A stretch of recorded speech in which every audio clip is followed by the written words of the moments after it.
everybody, and welcome to this another What Culture Wrestling podcast. Pardon the change of tone, pardon the unusual voice, but Adam Wilborn's not here today, so I'm afraid you've got me. Now, I'm not going to do Adam's bit because, well, he wears really big boots, and I am not fit to lace them. However, I am a dirty shilling bugger. So let me remind you that you can find us on any podcasting platform you can think of. You can subscribe and check out our show reviews. We do discussions, interviews, roundtables, anything you can possibly think of.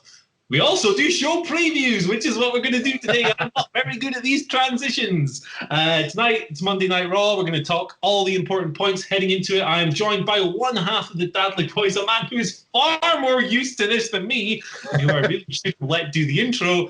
It's Michael Hamflett.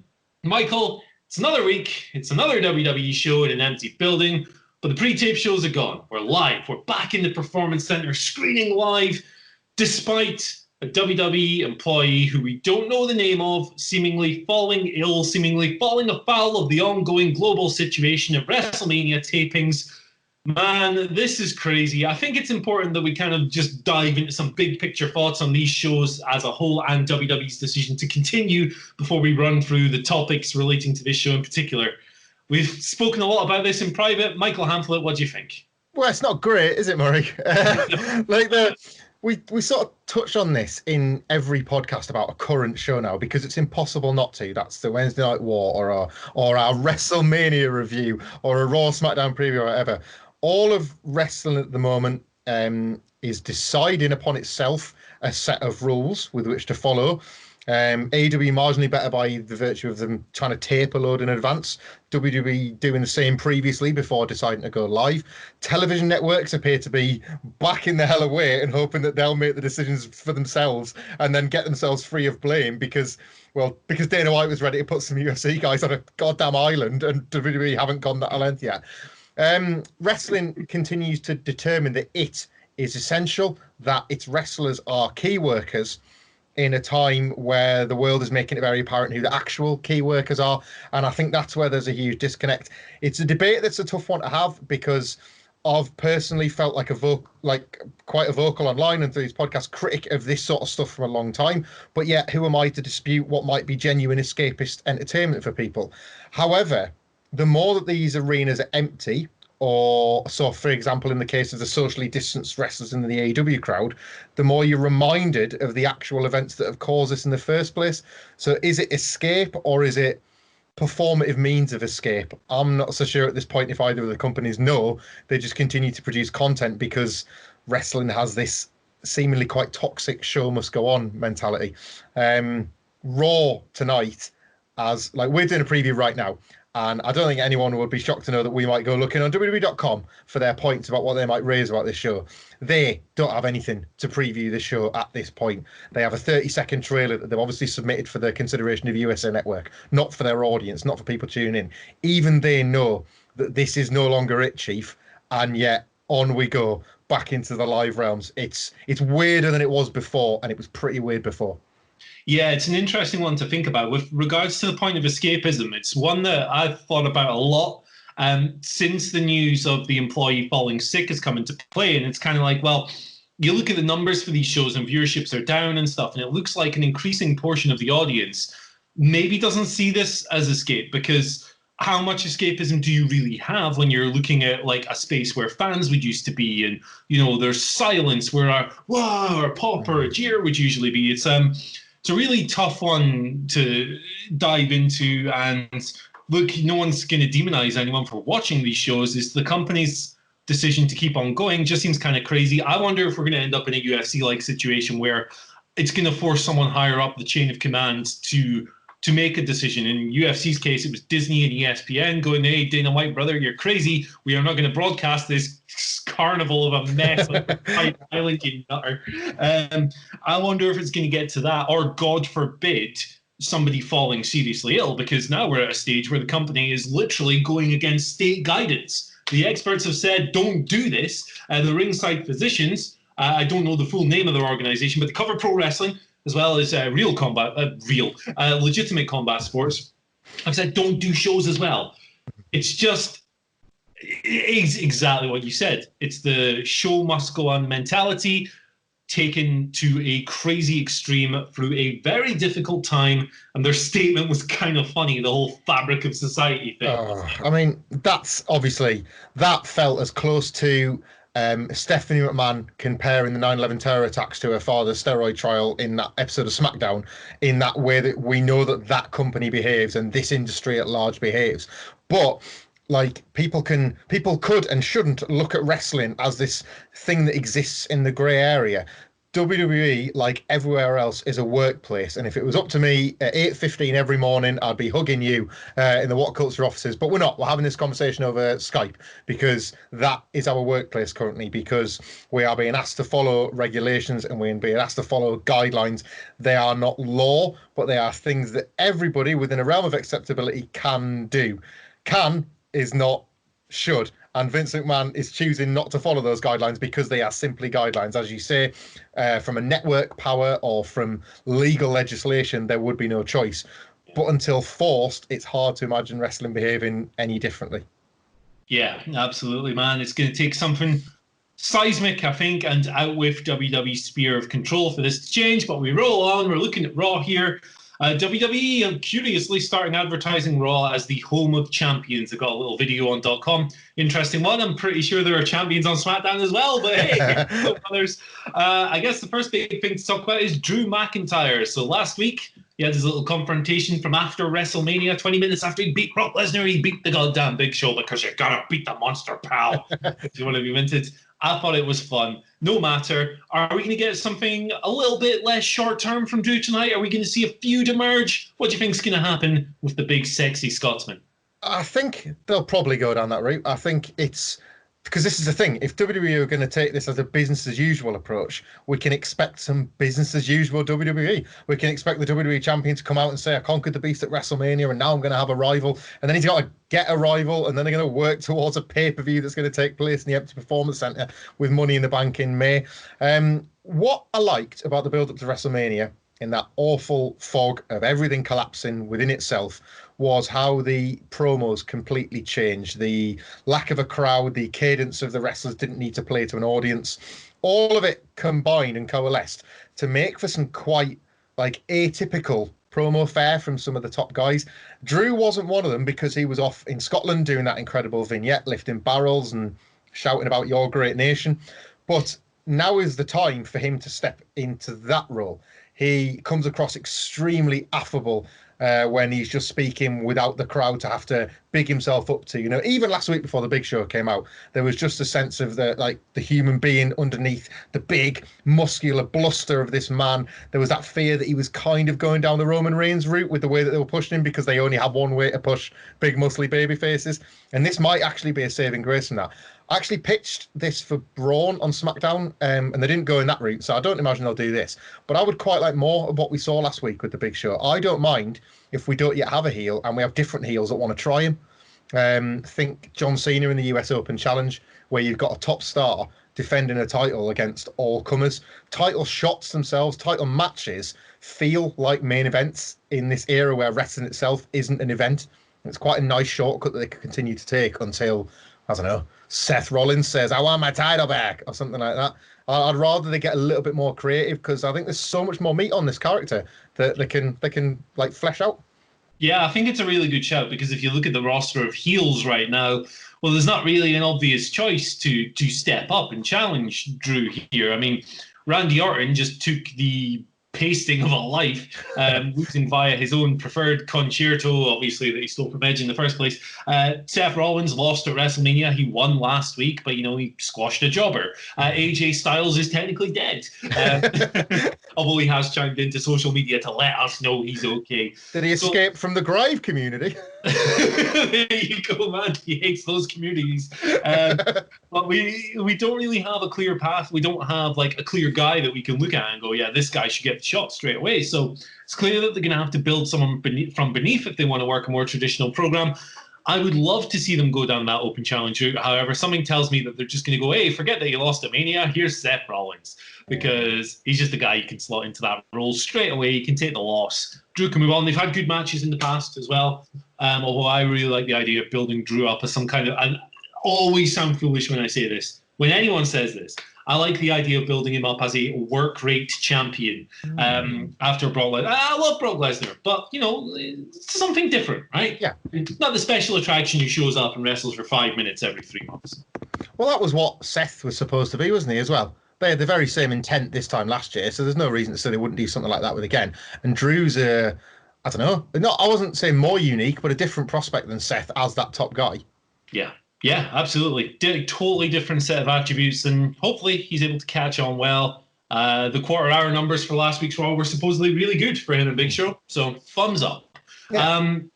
Pivoting over from one champion to another, how about the Raw Women's Champion Becky Lynch? So Shayna Baszler is still very much a spectre looming over Becky Lynch at the moment. Defeated her at WrestleMania, but last week we just kind of got some comments, post-match stuff, following up on the match itself. Are they going to stick together as a feud? Are they going to break off and do their own thing? Looks to me like they're probably going to be working together for the foreseeable future, but you never can be sure with what's going on in WWE these days.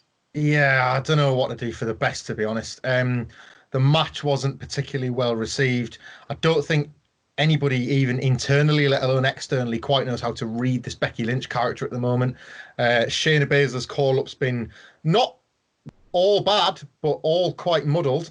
For all the good that Elimination Chamber did and a strong showing in the Royal Rumble, I think much of that was undone by her first loss, regardless of if she just absolutely decimates Becky the next time. I feel like if she's not programmed back with Becky, then she's in danger of becoming a rank and file very quickly. I was in favour of the finish at WrestleMania because it's been so successful with Shayna in the past on NXT. Unfortunately, it is obviously something that she probably should have learned from by now if we were receiving her as an intelligent character with a through line from when she started NXT. But this is the first time a sizable portion of the audience has ever seen this. They didn't see Ember Moon trap her in the same way or Kairi Sane trap her in the same way, nor did they see Shayna Baszler absolutely decimate them in a revenge attack after the fact. So if Becky gets what's coming to her within a month, I think we can probably call this Shayna Baszler call-up a gentle success. But I just don't think the company quite know what they want to do with Becky. Baszler, they'll try and keep hot, but is Lynch a babyface who has beaten all comers? Is she kind of an obnoxious tweener that no longer has respect for any of her competition? She's just in a really odd place. If for nothing else, I'm sure we'll just see that truck again because they're determined to get the money's worth out of it. They spent big on it, and I'm sure it was going to be part of a big angle where she drove it into an ambulance before WrestleMania. And now all she's had to do is reverse it and drive it and reverse it and drive it back into the Performance Center car park like somebody trying to parallel park. So we'll see that again. But yeah, I don't feel much for either of them. And I suppose that's what I'm asking from Raw tonight, is to maybe inspire a sense of feeling for this storyline again, if they're going to run it back. Yeah, it's weird that the only inevitable thing about this, the Raw Women's division at the moment, is a truck. But you're dead right again. I think the most natural thing with the Becky and Shayna storyline was, and this isn't just my wacky fantasy booking, it's everyone's wacky fantasy booking, was Becky, she's become so cocky. She's had the belt for a year and she gets caught slipping and she has to go on some kind of road to redemption where she realizes that maybe the ego has gone a little bit higher than it needs to be. Maybe things are clouded. Maybe she needs to battle back to the top because she's met this dangerous killer who can overcome her if she even lapses a little bit. But it's really hard to tell that story when you outsmart the bully, the killer, the cutting edge fighter on the pay-per-view. So I think it's a tough situation with the Raw Women's division at the moment because it's the same on SmackDown, to be fair, although they have the Sasha Banks program in the chamber whenever they want it. But, what's beneath this is not particularly inspiring. There's kind of this flat middle. And you've got people like Liv Morgan who are on the come up, absolutely, and have looked very impressive in recent outings, but they're not quite title challengers yet. So I think they'll run this one back. I think we'll get at least another one or maybe two pay-per-view arcs of this before we're done. Looking forward to seeing what comes of it tonight. We'll hopefully know, maybe something hot, maybe something heated, brutal, whatever. No vampire stuff, though. I'll say this for Shayna, if she eventually wins whilst we're in this period. A lot of the conversations we have is speculative because it's like, oh, wouldn't it be nice if that payoff came during like crowds being back in the building, or you kind of fantasy booking towards a time when hopefully wrestling returns to normal. Shayna's title win is one that would actually suit the deathly silence of the Performance Center. There's something sinister out. She even tweeted as such. She says, it's absolutely fine. I don't need an audience to beat you. Like, I just need my own ability. So there's almost something to her winning the title in these surroundings for Becky to get the tremendous pop on, as you pointed out, that road to redemption. If we get that, that's surely best served with a crowd rather than her swagger to nothing but the sound of those little plumes of smoke that come out behind her when she walks. This one might be one of the few beneficiaries of this atmosphere rather than everything else that's to its detriment. And speaking of complete silence, Nia Jax is back. So she, I'm sorry, that was mean. She returned on last week's show, really convincing squash, quick, effective, decisive, everything it needed to be. Brand new finisher, Paige's Rampage. They're clearly going to do something decent, something strong, something big with Nia Jax. Do you think she could slot into this picture immediately? Now, she has recently been challenging Ronda Rousey to fights on social media, which is weird because Ronda Rousey was a former UFC champion, you silly bugger. But maybe they might use that to pivot into a Shayna feud. Nia and Shayna, maybe. I don't know. Maybe Nia goes straight for Becky Lynch. She's an option. She might not be the most popular option. But, you know, she's come back. She's worked through a horrendous injury. And for that, I give her the most respect in the world. Do you think she could mix it up in that scene straight away, or do you think she'll feud with Liv Morgan, Lana, someone like that? What do you think? I think possibly a bit of both. You know, they love the squash comebacks where somebody gets 3 or 4 weeks before having an opponent of any kind of renown. The division, as you point out, is in a bit of a state of ill repute at the moment. So somebody coming in that actually feels like a genuine threat to that title is a benefit, regardless of what people think of Nia Jax. And I know there's a spectrum of opinions on her in general. What I will say for Nia Jax is that they never really got around to her versus Becky in any meaningful fashion beyond one vignette, and I think maybe one match, but I might even be imagining that. Certainly not since Becky won the title at WrestleMania have they got to Nia, when it seemed on the surface, when Lacey Evans slotted in, that Nia would have been the perfect first opponent. Obviously, she went down with a double knee surgery. So this is almost her first attempt to do that. And look, Becky still has the title.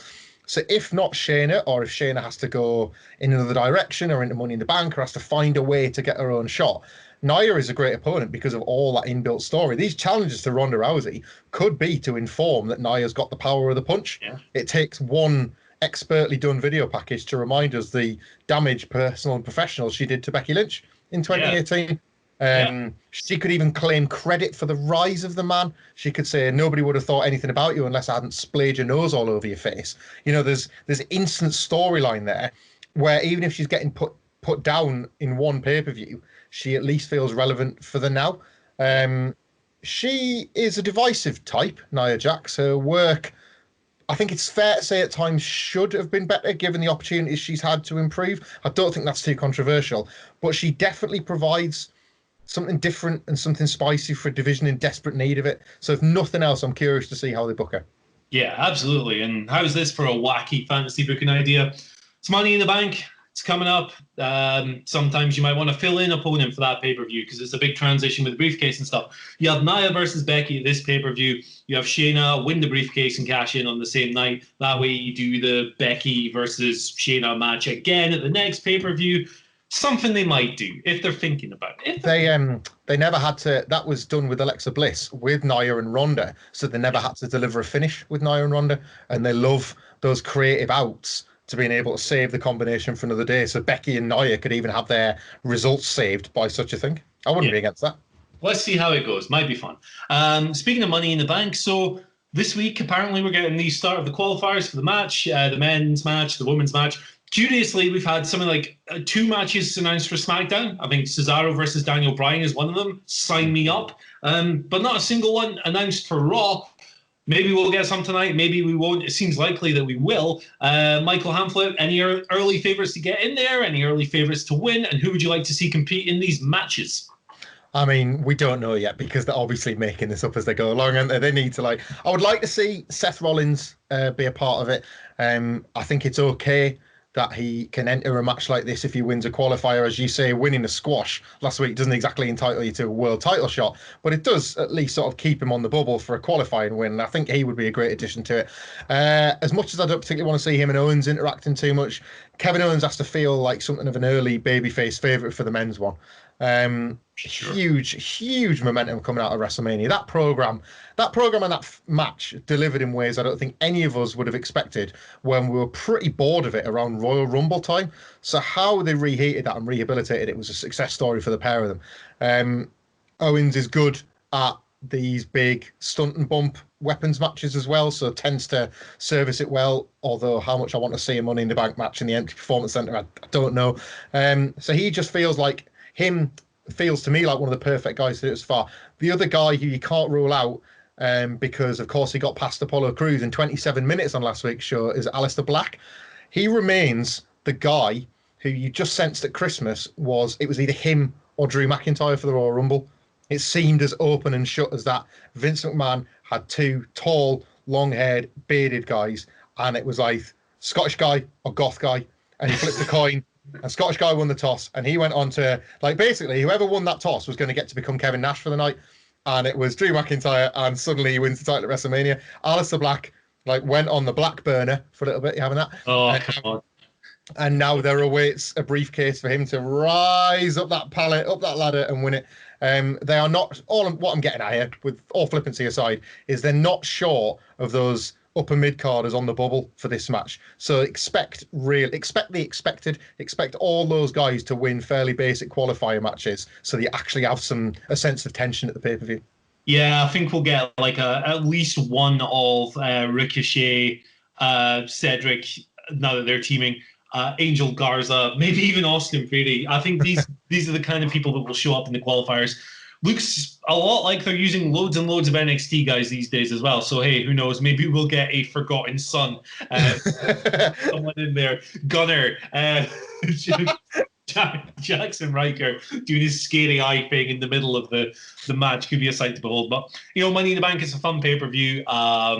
I think these pay-per-views always tend to deliver. WWE are really good at the big cluster matches. Even when you can say the product's this and the product's that. Elimination Chamber always rolls around, and there's always at least one good match. And Money in the Bank, hey, you get at least one cracking ladder match out of it. So I'm looking forward to seeing, hopefully, a stacked field. On the women's side, I think Liv Morgan might be a shout this year. Just looking at her path at the moment, she beat Natalya, she lost to Asuka, but that's fine because there's levels you have to pass when you're climbing the ladder, and Asuka at the moment is a clear level above her. But it was a really good match on Raw. Liv Morgan's improved a lot. She's clearly worked very hard in her craft. Coming out of a divisive, to be polite about it, program, the Love Square thing where everyone else just vanished into the ether. What do you think on the women's side? Any early favourites? Yeah, Liv Morgan, it's funny now, isn't it, in wrestling? Things move so quickly that you don't need to do too much to put a little bit of a run together. Momentum isn't just that platitude that Michael Cole spouts. It genuinely starts to exist. And with the Natalya match, I think Liv Morgan, it was a bit of an announcement of maybe what she'd been trying to do in the background, that the angle had completely overwhelmed. I thought her performance in the Elimination Chamber went a bit undersold by the populace because she took a hell of a beating off Shayna Baszler. And there is a skill in being able to take a kick in that way. She looked good against Asuka. And this would, I think, finally give a really sizable fan base she was able to amass last year while being nowhere near television something to actually shout about. I think they must be aware of an audience and a section of the fan base that are really on side with Liv Morgan, that she could get the hope spot this year. They like having a babyface that maybe isn't set to win, but is set to get their fingertips on the briefcase. I'm thinking Ali last year before Brock Lesnar's music hit, or Jeff Hardy famously with a WWE title. They love that near miss for a well-liked character. And look, nobody, let alone Liv Morgan, needs rushing into a title while the product's in the state it's in. So it wouldn't be the worst thing in the world for her to come as close as anybody and then just fall short. I see her in good stead. It's hard to look past Bianca Belair as well if they want to try and get her into the match. Last week, I hated it. It's the way they did it. The 3 matches in one thing was pretty snide, and don't waste my time or waste these guys' health when you could show highlights of an old match in this 3-hour block instead, but they did it anyway. I feel terribly sorry for the EST that she's not had proper pops because she's awesome. She's absolutely awesome. And this has been overdue. She's been a star in the making for quite a while on NXT. But they could just see this as a way to rocket strap her even without crowds. Love to see that. Bianca Belair has been one of my favorite performers in the whole company for about, I know, since she started really breaking out like a year or two ago and started emerging as this magnetic, charismatic performer. She's only gotten better since then. So definitely a great shout for the ladder match, I think. And of course, you know, if they're not running Becky versus Shayna back, Shayna is an obvious clear favorite. Winning Elimination Chamber and Money in the Bank in the same year, coming second in the Royal Rumble. Not bad, right? Not bad at all. Wrap this thing up. We'll keep this one quick. Do you reckon we'll see a few big... No, I've gone totally off the rails here. There were quite a few big names missing from last week's Raw. There was no Edge, no Randy Orton, no Kevin Owens, no AJ Styles. Do you think we'll see any of them this week, or do you think those guys are still going to be selling the efforts, the beatings that some of them took at Mania? I think it would behoove us to see, it would behoove WWE to actually produce some of these stars, even if they're not live and in person. Never has there been a more acceptable reason to actually have a guy appear on Skype. This is not Goldberg being on the WWE.com profile and then turning in a live via satellite promo a few months ago, or Steve Austin being promoted for a Skype session because they wanted to pop a number. This is a time when nobody would judge, say, an Edge if he was at home recuperating, and that was how they spun why he's talking to the fans like we're talking to each other. We all know the story, but we all saw the match. So you can totally justify why an Edge or a Randy Orton would be needing the time at home to recover, but he's going to be back WWE Universe and he's going to be back better than ever. AJ Styles is an altogether different prospect because, like, how do you bounce back from the Boneyard match? But it is a question I would like WWE to answer eventually. I don't necessarily think that AJ Styles returns is like a ratings generator as such, but the Boneyard match got incredible buzz, so there's residuals to still claim from that. There's the old Undertaker dust that is still on AJ's shoulder that he hasn't yet brushed off, and nor should he. That match was a creative and critical success, so there's lots to build off. I would love, again, we saw that one gloved hand. If there was a little continuation scene where you see the gloved hand further grab out and there's like a little bit, they've shot something afterwards where like AJ is covered in dirt and he's just pulled himself out, or like Gallows and Anderson are heaving him out of the ground saying, come on, man, let's go back to Orlando, or something, just something daft. Like, this is not that I want a rematch with The Undertaker anytime soon, but this is a WrestleMania story that actually had like talking points after the fact. So it would be nice if they followed that up. I totally agree. The one thing I really want to see from all of this is, do you remember when they had a zombie running around on ECW on the sci-fi? That's AJ Styles' new gimmick. The Good Brothers resurrect him. Gallows can do his fake Kane act again if he wants. That keeps winning. But AJ's a zombie now, and he just loses to the Sandman in 30 seconds or whatever. Anyway, that's Monday Night Raw, and that's definitely what's going to happen. Thank you for joining us today. You can follow us on Twitter at WhatCultureWWE. You can find Michael Hamflett on Twitter at Michael Hamflett. You can find me on Twitter at Andy H. Murray. The H stands for H. And yes, I'm aware I've said that twice today, but don't get two in one day, you greedy gits. Thank you for joining us. Goodbye.